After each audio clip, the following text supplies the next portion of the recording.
The last alien outpost fell to one human engineer.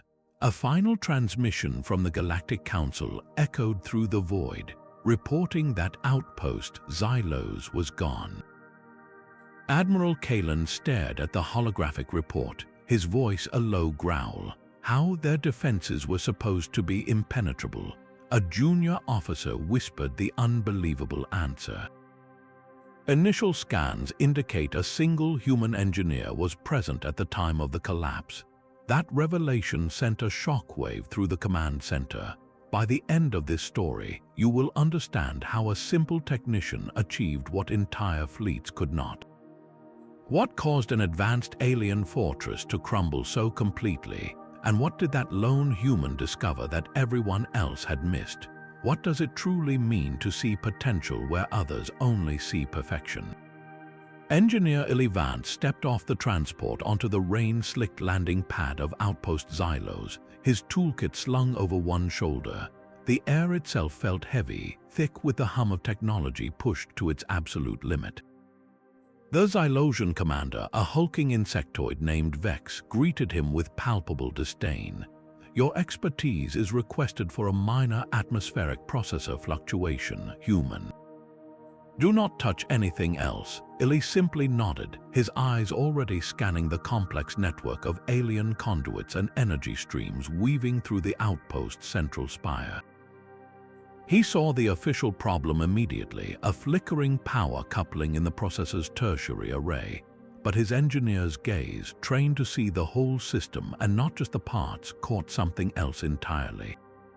A subtle flaw in the foundational energy routing, a cascading design weakness that everyone else had missed because they were too busy admiring the sheer power of it all. It was like seeing a single cracked support beam in a magnificent bridge, knowing that under the right stress, the entire structure would follow a predictable and catastrophic failure path. He was not there to fix a machine. He was standing at the heart of a system waiting to fall. The recalibration was a simple task, but Eli's attention was snagged by something far more profound. As he adjusted the tertiary power relay, his diagnostic tool registered a faint, rhythmic shimmer in the main reactor's containment field. It was a harmonic resonance, a wavering hum that deviated from the precise frequencies listed in the Xylosians' own engineering schematics. To him, it sounded less like a feature and more like a structural groan. He cautiously pointed it out to a nearby Xylosian technician, suggesting it might indicate a stress fracture in the energy matrix. The alien's multifaceted eyes narrowed with something akin to offense. That resonance is a sacred byproduct of our core technology, the tech hissed. It is a sign of power, not a flaw. It is perfect. Eli simply nodded and turned back to his work, but the dismissal only solidified his suspicion. That irregular pulse, dismissed as a holy artifact, felt to his trained senses exactly like a ticking time bomb. Perfection, he realized, was the most dangerous blindfold of all. And so, against direct orders and under the ever-watchful eyes of his hosts, he began a quiet, secret investigation into the heart of their magnificent failure. The Universal Maintenance Bypass Code was a simple thing, a backdoor built into nearly all advanced technology for emergency repairs. Eli input the sequence, and the massive alloy door to the primary reactor core slid open with a whisper. He stepped into a cavernous space, the air vibrating with a deep, physical hum. At the center of the chamber, the outpost's heart pulsed with a raw, unstable energy. The central power crystal, a structure taller than 3 men, glowed with a sickly, fluctuating green light. It was not the steady radiance of controlled power, but the frantic flicker of a system in its death throes. He rushed to a nearby diagnostic terminal, his fingers instinctively navigating the alien interface, translating symbols into function. The data stream that flooded the screen confirmed his deepest fear. It was not a simple flaw. A cascading quantum decay was underway within the crystal lattice itself. The entire outpost was not just failing, it was on the verge of a catastrophic matter-antimatter annihilation. He had minutes, maybe seconds, to find a way to stabilize the core, but as he began rerouting auxiliary power, a soft, persistent chime began to sound from the terminal. His unauthorized access had just triggered a silent alarm. Across the outpost, security protocols were now activating, and they were all heading his way. The heavy thud of armored feet echoed through the reactor chamber. Commander Vex stormed inside, his carapace bristling and mandibles clicking in pure, undiluted fury. "You violate our most sacred sanctum, human," he roared, the sound vibrating through the metal floor. "Your life is forfeit. You will be spaced for this trespass." Eli did not flinch or step back. He simply stood his ground, one hand still resting on the diagnostic terminal, and pointed a steady finger at the violently flickering core. "Your sacred crystal is not a holy relic, Commander. It is suffering from progressive quantum fracturing. That beautiful shimmer you revere is not a byproduct of power. It is the sound of a critical failure. This entire outpost and everyone in it will be converted to subatomic dust in less than 6 standard hours." Vex's rage seemed to freeze solid, the fire in his multifaceted eyes replaced by a cold, spreading disbelief. The absolute conviction in the human's voice, the calm in the face of certain death. It was not the behavior of a saboteur. It was the demeanor of a man stating a simple, terrible fact. The commander stood at a precipice, forced to choose between his people's deepest dogma and the terrifying possibility that the human was right. A hollow silence filled the reactor chamber, broken only by the erratic, sickly pulse of the dying core. Commander Vex stared at the diagnostic terminal, where his own outpost's internal sensors now painted a picture of undeniable doom. The data streams, written in his people's own language, confirmed every word the human had said. The warrior's posture seemed to deflate, the rigid pride dissolving into the cold vacuum of reality. "The Galactic Council abandoned us to this fate," Vex stated, his voice a dry, hollow rasp. "They gave us this perfect technology and left us to die with it. Our own science cannot solve this. You claim you can." Eli's gaze was fixed on the complex failure models flickering across the screen, his mind already racing through possibilities everyone else had dismissed as impossible. He turned to the commander, his expression not triumphant but grimly focused. "I cannot fix your crystal. The decay is irreversible, but I can use the decay itself. I can channel the energy of its destruction, reroute the cascade. I can turn this outpost's imminent destruction into a single, controlled burst, a weapon." The audacity of the plan was staggering. It was not a repair, it was a transformation, turning certain death into a final, defiant act. In that moment, a temporary and desperate pact was forged between human and alien, a fragile alliance born from the shared understanding that their only path to survival was to embrace the failure completely. The scavenger hunt began under the cold, humming lights of the outpost's maintenance corridors. Eli's plan required components that were not listed in any official Xylosian inventory, parts deemed obsolete or redundant by a culture obsessed with peak efficiency. He led a small, deeply skeptical team of Xylosian engineers on a frantic race through the station's industrial underbelly, a labyrinth of forgotten conduits and decommissioned systems. They pried open access panels coated in grime, their movements urgent. "You need a plasma conduit from a medical bay," a Xylosian tech asked, his voice thick with bewilderment. He held up the salvaged part, its design meant for delicate surgical energy fields. Eli nodded, not looking up from the panel he was wrenching open, and the focusing array from a long-range communicator, he confirmed, his tone focused. "We are not building a shield to contain the blast. We are building a lens to focus it." Their desperate search through the outpost's graveyard of discarded technology revealed its hidden weaknesses. The Xylosians had never needed to improvise, to patch together solutions from scraps. Every system was designed to be perfect and self-contained, leaving no room for the messy, adaptable ingenuity that now offered their only chance of survival. Each salvaged component was a quiet admission that their perfect technology had never been complete. The coolant line's fracture was too clean, too precise. Eli ran his fingers over the severed conduit, the metal edges sharp and deliberate. This was not a random failure or an accident of stress. Someone had cut the primary cooling system with intent. His eyes met Commander Vex across the cramped maintenance shaft, and in that shared glance the truth was undeniable. They had a saboteur in their midst. Before either could react, a plasma torch flared to life behind them. It was Xylosians, one of the senior engineers who had helped gather the components, his multifaceted eyes burning with a terrifying fervor. "You have stalled the inevitable, human," he hissed, his voice a venomous buzz. "You and the commander seek to defy our destiny. We grew soft and weak relying on this perfect technology. A true rebirth for our species requires total annihilation. This outpost's fall is a necessary purge." With a swift, shocking movement, Xylos slammed the torch into the pile of salvaged parts, the superheated energy instantly melting a critical focusing array. Then he triggered a localized containment field, its shimmering blue energy wall sealing Eli and Vex inside the shaft with him. The only way out was through the fanatic who was now determined to die and take them all with him. The containment field hummed between them, a prison of their own technology. Xylos lunged, his faith a weapon as sharp as any blade.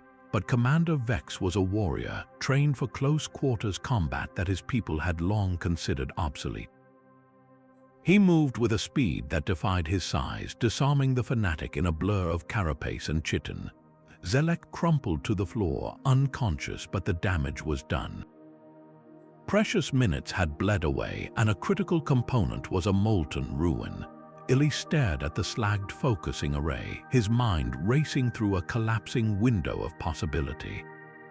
There was no time left for half measures or quiet fixes. He turned to Vex, his voice stripped of all hesitation. "I'm going to reroute the core's decay energy directly through the outpost's defensive shield emitters." Vex's mandibles went slack. "You intend to use my station as a cannon." The idea was a profound sacrilege, turning their ultimate defense into a single, final act of offense. Eli's gaze was unwavering. "It is the only way to ensure that the ones who did this, the ones who convinced him this was necessary, do not win. They chose to make your end meaningless. We will not give them that satisfaction." In the face of that stark logic, Vex gave a single, grim nod. The decision was made. They would not just die. They would answer. The deep-throated wail of the core breach alarm was a physical force in the command center. Lights flickered and died, plunging entire sections of the outpost into an emergency-lit gloom. A violent shudder ran through the deck plates, nearly throwing Eli from his feet at the main console. His fingers were a blur across the alien interface, a desperate symphony of rerouted power and jury-rigged bypasses. He was no longer just an engineer. He was a conductor orchestrating the final, catastrophic performance of a dying starship. "I need the secondary emitter array brought online now," he shouted, his voice cutting through the chaos. Across the room, Xylosian technicians, their pride forgotten in the face of annihilation, worked with a frantic unity they had never known. They were no longer maintaining perfection. They were building a bomb. Then the external sensor display lit up, a new, chilling threat overriding the core's failure warnings. A fleet of warships, their silhouettes sharp and predatory, dropped out of warp at the edge of the system. They did not hail the outpost. They simply moved into a textbook siege formation, a silent, grim audience waiting for the final collapse. The race was no longer for survival. It was for a single, defiant shot. The Vorax fleet hung in the void like a swarm of obsidian daggers, their arrival a silent confirmation of every suspicion. The main view screen flickered to life, revealing the impassive, chitinous face of their commander. "Xylos, your time is at an end. Surrender and be cleansed." The words were not a request, but a pronouncement. Commander Vex turned from the screen, his multifaceted eyes finding Eli's. There were no words left for debate, no time for grand speeches. Eli gave a single, sharp nod, his hands hovering over the jury-rigged control interface. Vex turned back to the screen, his posture rigid with a final, defiant pride. "This is Commander Vex of Outpost Xylos. We have a different answer for you." The communication channel snapped shut, plunging the bridge into a tense, waiting silence. Eli's fingers danced across the console, initiating the final sequence. Power conduits screamed in protest as he rerouted the core's violent death throes, siphoning the cascading energy away from a random explosion and into the outpost's massive shield emitter network. The entire station began to tremble, a deep, resonant vibration that felt less like a collapse and more like a weapon being drawn from its sheath. He was turning a dying fortress into a single, loaded gun, aimed directly at the heart of the enemy fleet. Every light on the bridge flared a blinding, painful white, and the hum of the core escalated into a deafening roar, the sound of a star being born and dying in the same instant. Eli took a final, steadying breath, his focus absolute. He was not just an engineer anymore, he was the trigger. A cascade of crimson alerts flooded the main console as a primary power conduit screamed in protest. The sheer volume of energy Eli was forcing through the emitters was tearing the outpost apart from the inside. "The emitters will melt down before we can fire," a Xylosian engineer shrieked, his voice cracking with panic. "We are overloading, we have seconds." Eli's mind raced, scanning the outpost schematics for any system, any component with a massive, instantaneous power draw. His eyes locked on the solution, a brutal, irreversible one. "Jettison the main computer core," he commanded, his voice cutting through the chaos. "Route its entire power buffer directly into the emitter grid." Now the command was met with a moment of stunned silence. The core housed all their data, their history, their very cultural memory. It was the outpost's mind. But Vex did not hesitate. "Do it," he roared. With a series of heavy, resonant thuds, the magnetic clamps released. Through the viewport, they watched the massive, crystalline block of the computer core tumble away into the blackness, a silent sacrifice. Instantly, the power grid stabilized, the emitters glowing with a ferocious, focused light. That single, desperate act had bought them the one thing they needed most, a clean shot. The targeting reticle on the main screen swam wildly, a shimmering pool of unstable energy. It was designed to disperse power evenly across a massive defensive dome, not to focus it into a single, lethal spear. "We are going to hit them with a slap instead of a stab," Eli thought, his heart hammering against his ribs. His fingers flew across the console, inputting a rapid-fire series of commands that defied the system's core programming. He could not force it to be a weapon, so he had to deceive it. He fed the targeting computer a false sensor reading, a simulated threat of a single, impossibly fast micrometeorite on a direct collision course with the outpost's heart. The system, believing it was creating an ultra-dense, pinpoint shield to block this imaginary projectile, instantly complied. The wide, shimmering reticle collapsed in on itself, tightening into a brilliant, painfully bright point of incandescent white light aimed directly at the lead Vorax battleship.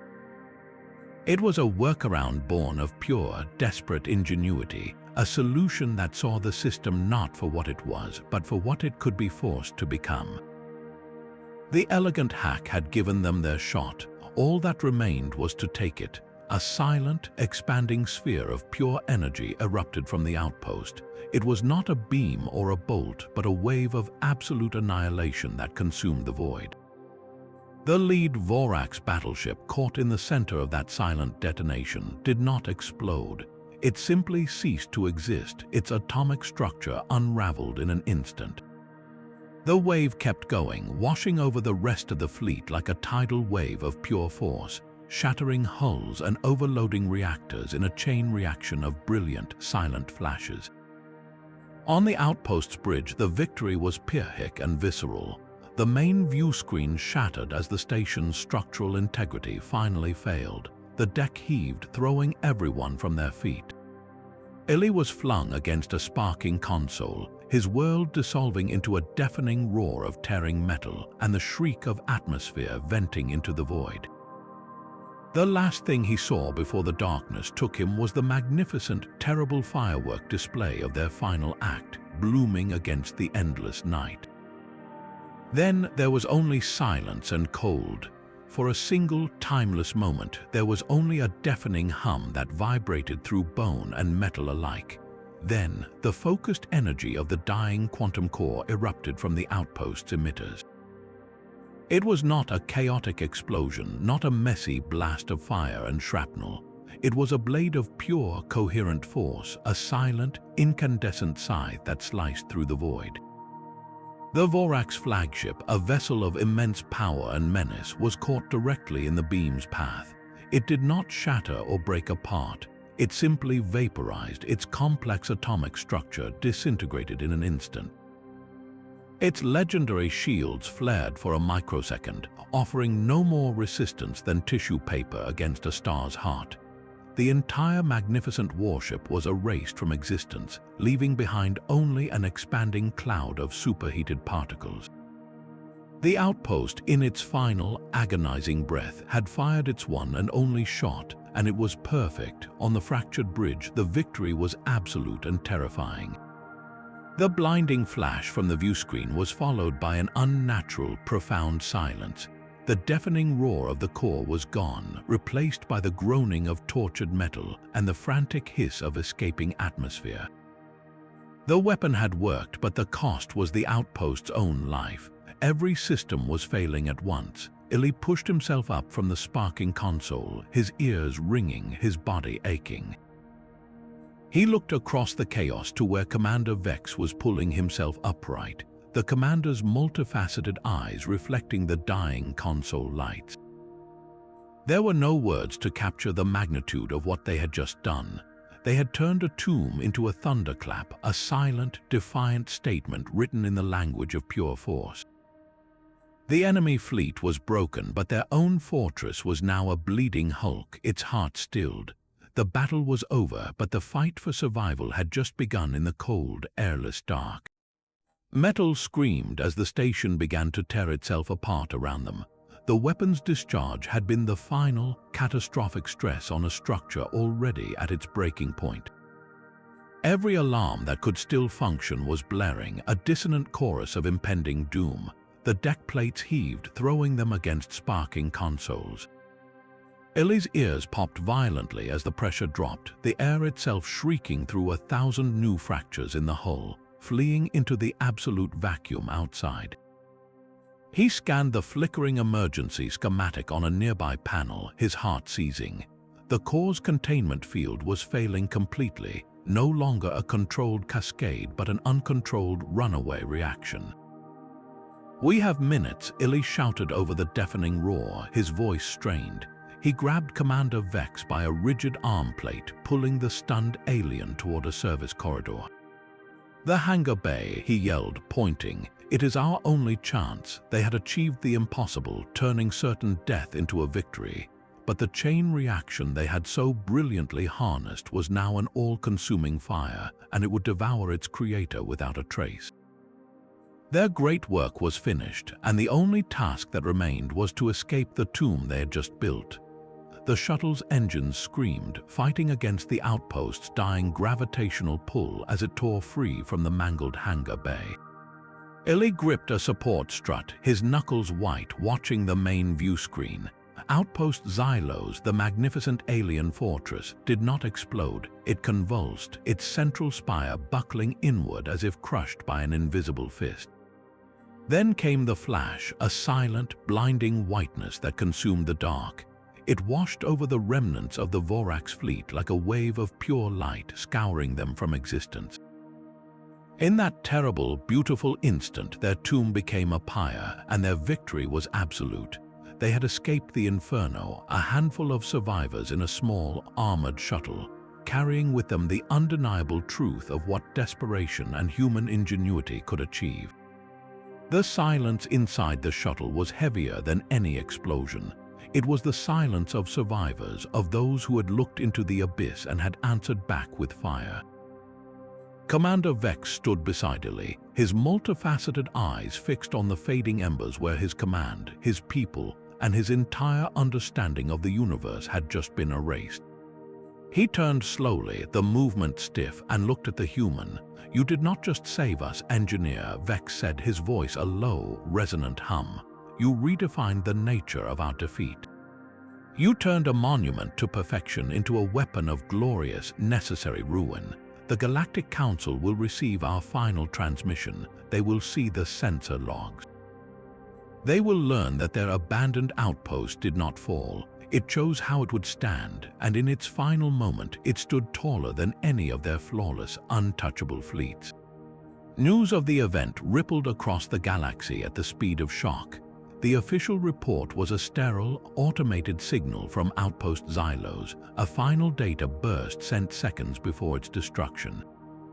It contained no plea for help, no admission of failure.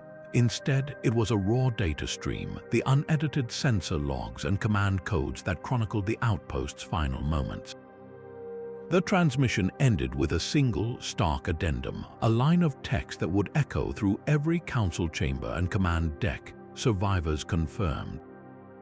One human engineer present. The silence that followed the transmission's reception was not one of grief, but of utter disbelief. The Vorax fleet, a power that had challenged entire galactic armadas, had been wiped from existence. And the instrument of their destruction was a fortress everyone had written off as doomed, operated by a species most considered technologically primitive. The story was too impossible to be a lie. A single human, a mere technician, had not just broken a siege, he had rewritten the rules of engagement for the entire galaxy. The balance of power, once a rigid hierarchy of ancient empires, now had a wild new variable: humanity. The chamber was a perfect, silent circle of polished obsidian, and the stares of the Galactic Council members were colder than the void outside.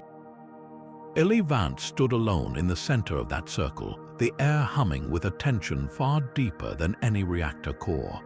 He was a solitary figure in a simple engineer's jumpsuit, facing beings whose civilization spanned millennia.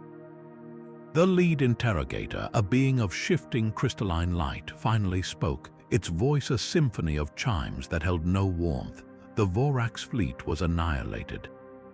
Outpost Xylos is gone. Our analysts find no logic in the sensor data. Explain this impossibility. Eli did not flinch. He met the multifaceted gaze of the council.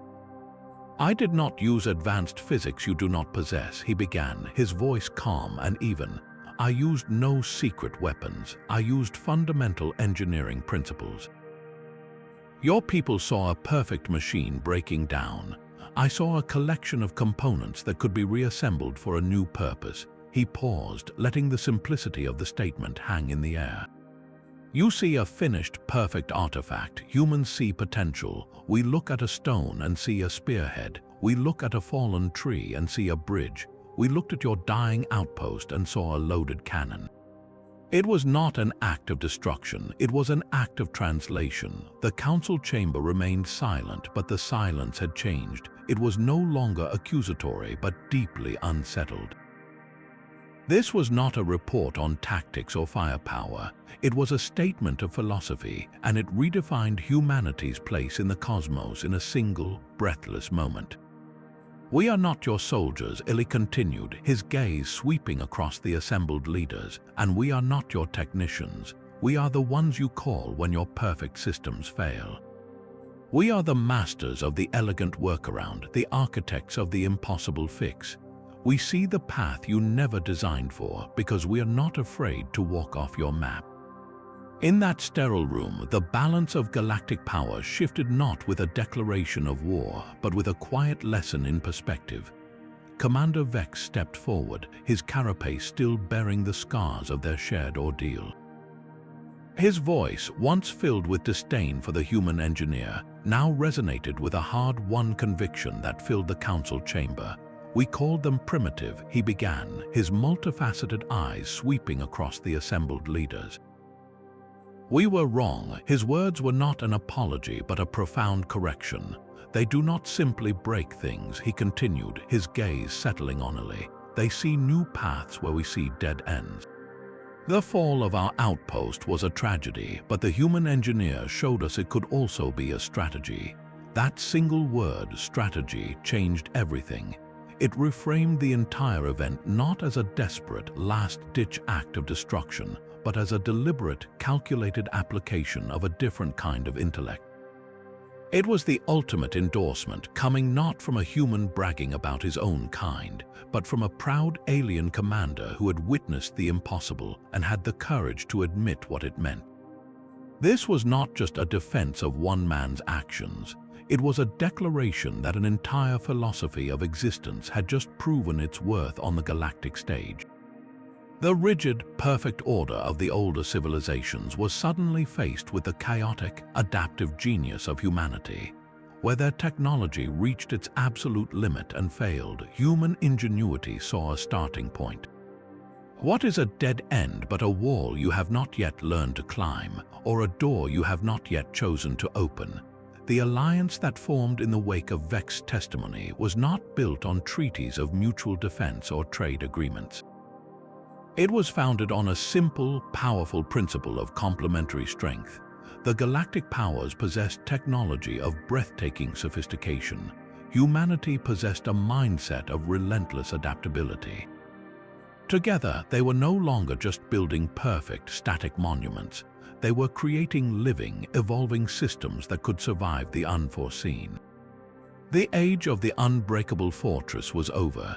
The age of the indestructible idea had begun. The quiet hum of his quarters felt louder than the outpost's dying core. Eli sat alone, turning a smooth data crystal over and over in his hand. It held the unedited record of Outpost Xylos' every shudder and final scream. They were calling him a hero across the galaxy, but he did not feel like one. He felt like a demolition expert who had used a condemned building to take out a threat. It was effective, it was necessary, but the building was still gone, and with it, everyone who could not get out. The weight of those lives, even sacrificed for a greater good, was a cold, dense stone in his chest. He had not just broken a machine, he had dismantled a home and a history. A soft chime broke the silence. A new transmission, flagged with high priority, glowed on his terminal. It was from a Martian colony, their main water reclamation plant on the verge of total failure. Their request was simple and terrifying. They were asking for his unique services. The burden was not lifting, it was only beginning, and every new call would carry the ghost of the last. How many more elegant, terrible solutions would the universe demand from him? The ripple spread far beyond the council chambers. A quiet revolution was brewing in shipyards and command centers across the spiral arm. Human engineers, once relegated to fixing life support or recalibrating sensors, found themselves under a new kind of scrutiny. They were no longer seen as mere technicians. They were strategic assets, the ultimate wild cards. A single human on a station's roster could now alter an entire fleet's deployment strategy. Admirals would look at a tactical map, then glance at the engineering roster and ask a new kind of question. What would a human see here that we are missing? It was no longer about firepower, but about perspective. The galaxy had learned that a human mind could turn a liability into a weapon, a weakness into a devastating strength. Military academies, institutions that had taught perfect, repeatable fleet maneuvers for centuries, scrambled to adapt. They introduced a new, deeply unsettling course, human improvisational tactics. The curriculum was not about standard procedures. It was a case study in chaos, using the fall of Outpost Xylos as its primary text. Cadets were presented with seemingly hopeless scenarios, a failing reactor, a crippled warship, a blockaded planet, and were told to think not like a tactician but like Eli Vance. The goal was not to win with the tools they were given, but to see the entire battlefield itself as a tool. The phrase "one human engineer" began to appear in classified briefings and whispered strategy sessions. It was no longer a statement of personnel. It was a classification of event, a synonym for an unforeseen, paradigm-shifting solution that broke all the established rules. To have one on your side was to introduce a variable your enemy could not possibly calculate. And in a universe of perfect logic and predictable power, that variable was the most powerful force of all. The price on his head was a cold, hard number that followed him through every starport. The remnants of the Vorax Empire, their military pride shattered into stardust, declared Eli Vance an existential threat. They labeled him the graveyard engineer, the human who weaponized a graveyard, and placed a bounty so astronomical it could fund a small colony. Overnight, his life became a series of shadowed corridors and anonymous transports. He could no longer walk through a bustling market without scanning the faces, could no longer trust a friendly greeting at a dockmaster's office. The very legend that made him a hero to some had painted a target on his back for others. He was a symbol of defiance, a living insult to a warrior culture, and a prize that promised untold wealth. His every move was now a calculated risk, his presence a disruption that forced allies to weigh the value of his mind against the danger his presence attracted. The quiet engineer who fixed things was gone, replaced by a man who had to constantly think about how to unfix the traps set for him. He found himself studying airlock mechanisms and life support overrides not for repair but for escape routes. The universe had given him a new, terrible problem to solve, and the solution was his own survival. How do you hide a man who redefined the possible when his greatest talent is leaving an unmistakable signature of chaos and ingenuity in his wake? The bounty hunters never checked the grimy maintenance decks of the Tarsus V trading station. Here, amid the thrum of industrial scrubbers and the scent of ozone, Eli found a fragile kind of peace. He was just another technician in grease-stained coveralls, his legend buried under a false identity.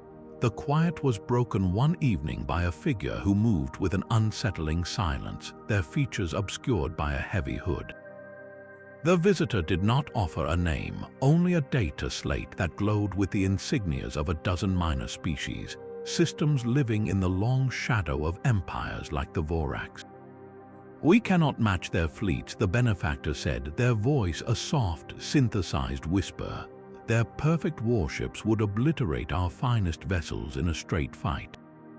But we have outposts, we have stations, and we have engineers." The slate displayed schematics of remote listening posts and agricultural hubs, places the galaxy considered insignificant. "We want you to teach us." The request hung in the air, not as a plea, but as a strategic proposition. Eli looked from the desperate schematics to his own calloused hands, tools that had once turned a tomb into a weapon. His burden of survival, the constant running, could be transformed. It could become a shield. He was being offered a chance to weaponize not a station, but an idea. He would not be a solitary target anymore. He would become a teacher, a propagator of a new and terrifying form of defense. He accepted, and in that moment, the legend of the graveyard engineer began to evolve into something far more dangerous to the established order, a school of thought. The story of Outpost Xylos echoed through the stars, not as a dirge, but as a new battle hymn. Its legend served as a stark reminder that the most decisive weapon is rarely the largest cannon, but the most adaptable mind. The tale of the last alien outpost falling to one human engineer was never truly a story of destruction. It was a masterclass in transformation. Eli Vance, the quiet engineer, had demonstrated a terrifying and beautiful truth. Even in total, catastrophic failure, there exists the potential for a victory so profound it reshapes the very fabric of what is considered possible. His actions left an entire galaxy to wonder, with a mixture of hope and dread, what other impossible feats humanity might yet achieve when pushed to the brink. What other elegant, terrible, and brilliant solutions are waiting to be discovered, not in the heart of a star, but in the stubborn, unbreakable human spirit?